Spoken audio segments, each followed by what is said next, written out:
Hello everyone. जब आपकी delivery होती है तो कुछ एक ऐसी चीज़ें होती हैं जो कि आपको कोई नहीं बताता है। कुछ एक ऐसी पॉइंट्स होते हैं जो आपको बताता कोई नहीं है कि आपको ये चीज़ें डिलीवरी में करनी है, डिलीवरी के बाद करनी है, लेकिन ये आपको जल्दी से सही होने में बहुत ज़्यादा मदद करती हैं।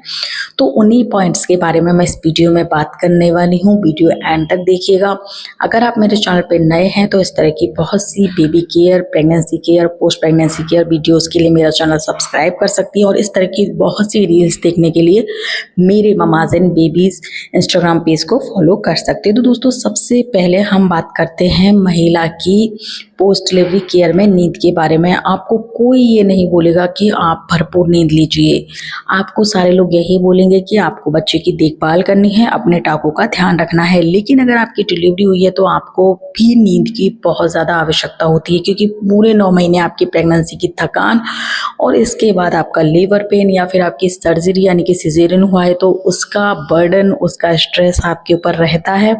तो ऐसे में आपको सबसे पहले बच्चे के साथ खुद की नींद का ख्याल रखना है। इस एज में बच्चे को बहुत ज़्यादा केयर की नीड नहीं होती है। आप बस बच्चे की नाभि का ध्यान रख लें। हर 1-1.5 घंटे, 15 मिनट, 20 मिनट जैसे आपकी दूध आ रहा है उस हिसाब से आप बच्चे को फीड कराने का ध्यान रख लें। इसके अलावा कुछ दिन तक, जितने दिन आपको आपकी फैमिली अलाउ करती है उतने दिन तक आप बेड पे हैं, तब तक आप भरपूर नींद लें। जितना आप सोएंगी उतनी ही जल्दी आपकी बॉडी हील होगी और आपको मेंटल स्ट्रेस नहीं होगा। बस हाँ, आपको बच्चे की फीडिंग का ध्यान रखना है, क्योंकि बच्चे की नाभि जब तक ठीक नहीं होती है तब तक हम बच्चे को मालिश भी नहीं देते हैं। नाभि ठीक नहीं होती है तब तक बच्चे को सिर्फ स्पंजिंग की जाती है। तो ऐसे में आपका बच्चा भी सोता रहता है और आप बच्चे को बस बीच बीच में उठिए, फीड कराइए और खुद भी सो जाइए, क्योंकि अभी आपको कुछ दिन तो काम नहीं ही करना पड़ेगा। तो सबसे पहली चीज़, आपको नींद बहुत अच्छे से लेनी है। दूसरी चीज़ होती है आपके टाकों की देखभाल। तो दोस्तों, ये तो हम सबको पता होता है कि हमारे सिजेरियन हुआ है तो हमें लेटे रहना है, सीधा लेटना है, ये करना है, वो करना है। लेकिन एक चीज़ है कि अगर आपके सिजेरियन हुआ है और आपके टाके आए हैं तो कोशिश करें 1 हफ्ते बाद ही खुद से उठने की कोशिश करें।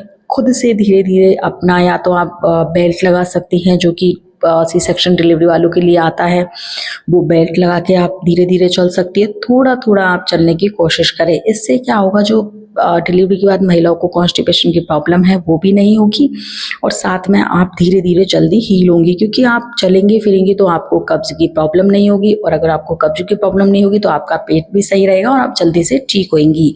तो आपकी नॉर्मल डिलीवरी हुई है तब भी आपको धीरे धीरे थोड़ा सा चलते फिरते रहना है। जैसे ही आपको लगे कि अब आप खड़ी हो पा रही हैं तो 1 हफ्ते बाद आपको सिजेरियन में चलना है। नॉर्मल है तो आप 5-6 दिन बाद ही चलना शुरू कर सकती हैं। धीरे धीरे आपको कोई सामान या बेड या कुछ भी पकड़ के थोड़ा थोड़ा चलने की कोशिश करना है। नेक्स्ट, आपको ध्यान रखना है टाकों में, बाकी आप मेडिसिन लगाती रहें। तीसरी गलती जो महिलाएं करती हैं ऐसे टाइम में वो होता है कि अब तो हमारी डिलीवरी हो गई, 1-2 हफ्ते हो गए, अब हम डॉक्टर की दी हुई दवाइयाँ नहीं लेंगे, या फिर हम कब्ज की दवाई नहीं लेंगे, या फिर आयरन कैल्शियम नहीं लेंगे। तो दोस्तों, आपको ये गलती नहीं करनी है। अगर आपको डॉक्टर ने आयरन कैल्शियम के सप्लीमेंट दिए हैं तो जितने दिन के लिए डॉक्टर ने दिए हैं उतने दिन आपको जरूर लेने हैं, क्योंकि अब आप बच्चों को फीड करा रही हैं, आपकी बॉडी भी हीलिंग प्रोसेस में है। तो ऐसे में आपकी बॉडी में किसी भी तरह की न्यूट्रिशन की कमी नहीं हो, इसलिए दवाइयाँ भी आप प्रॉपर लें। नेक्स्ट होता है दोस्तों, खुद की मालिश करवाना। तो अगर आपके साथ पॉसिबल है तो आप मालिश वाली रख लें। नॉर्मल डिलीवरी हुई है तो आप 10-15 दिन बाद ही अपनी पूरी बॉडी की मालिश करवा सकती हैं। सी सेक्शन डिलीवरी हुई है तो आपको अपना पेट छोड़ना है। इसके अलावा पेट की मालिश आप कभी भी नहीं कराएं, लेकिन 15-20 दिन बाद अपने हाथ, पैर, सर आदि की आप मालिश करवा सकते हैं। इसमें ही आपको एक चीज़ ध्यान रखनी पड़ेगी कि बच्चे की मालिश वाली आप नहीं लगवाएं, क्योंकि जो मालिश वाली होती है बच्चों को रगड़ रगड़ के मालिश करती है। आप बच्चे की मालिश कोशिश करें कि आप खुद ही करें। अब बात आती है कि सी सेक्शन डिलीवरी में महिला को कितना आराम करना है और नॉर्मल में कितना आराम करना है। तो अगर आपकी नॉर्मल डिलीवरी हुई है तो 30 दिन बाद आप थोड़े थोड़े काम अपने कर सकती हैं, बच्चे के कर सकती हैं। सी सेक्शन डिलीवरी हुई है तो उसमें 45 दिन बाद आप थोड़े थोड़े से काम खुद के और बच्चे के करना शुरू कर दें। अब बात आती है कि हम योगा, व्यायाम, एक्सरसाइज, वॉक, अच्छे से वॉक करना ये कब से शुरू कर सकते हैं। तो नॉर्मल डिलीवरी में आप 30 दिन बाद ही हल्के फुल्के योगा, व्यायाम भी करने की कोशिश कर सकती है, बशर्ते कि आपके टाके पूरी तरह ठीक हो जाए। लेकिन सी सेक्शन डिलीवरी में आपको 3 महीने अभी रुकना है। अभी आपको किसी तरह का योग नहीं करना करना है, किसी तरह की कोई जिम ज्वाइन नहीं करना। 3-4 महीने बाद जब आप प्रॉपरली आपके अंदर के टाँके सही हो जाएं तब आप जिम ज्वाइन कर सकती है। और हाँ, अगर आपकी सी सेक्शन डिलीवरी हुई है तो एक बार आप डॉक्टर से कंसल्ट कर ले कि मेरी डिलीवरी को 4 महीने हो चुके हैं, क्या अब मैं जिम ज्वाइन कर सकती हूँ। सूर्य नमस्कार आदि तो आप 3 महीने बाद आराम से सी सेक्शन डिलीवरी में भी कर सकती हैं। इसके अलावा दोस्तों आपको जो जापे के लड्डू होते हैं या पंजीरी होती है वो भी अपने लिए ज़रूर बनवानी है। उससे आपका दूध बहुत अच्छा आएगा और आपके जो अंदर के घाव हैं वो भरने में मदद मिलेगी।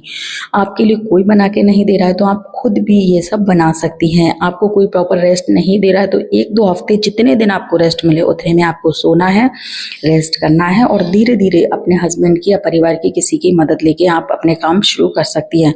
अब दोस्तों नेक्स्ट जो इम्पोर्टेंट बात है वो है आप अपने पति के साथ डिलीवरी में संबंध कब बना सकती है। तो दोस्तों नॉर्मल डिलीवरी हुई है तो आपके टारगेट ठीक होते ही आप अपने पति के साथ रिलेशन बना सकती है, लेकिन 1-2 महीने का गैप तो आप कम से कम रखें। सी सेक्शन डिलीवरी हुई है तो आप जब तक कंफर्टेबल फील नहीं करें, कम से कम 3 महीने का हो सके तो आप परहेज करें ताकि आपके अंदर के टाँके भी पूरी तरह ठीक हो जाएं। सी सेक्शन डिलीवरी को वाली महिला को थोड़ा सा ज़्यादा केयर की आवश्यकता होती है क्योंकि इसमें आपकी सर्जरी होती है। तो दोस्तों आई होप आपको वीडियो अच्छा लगा होगा। अगर वीडियो अच्छा लगा हो तो वीडियो को लाइक कीजिएगा, चैनल को सब्सक्राइब कीजिएगा। मिलती हूँ बहुत जल्दी इसी तरह के एक नए वीडियो के साथ। Till then bye bye.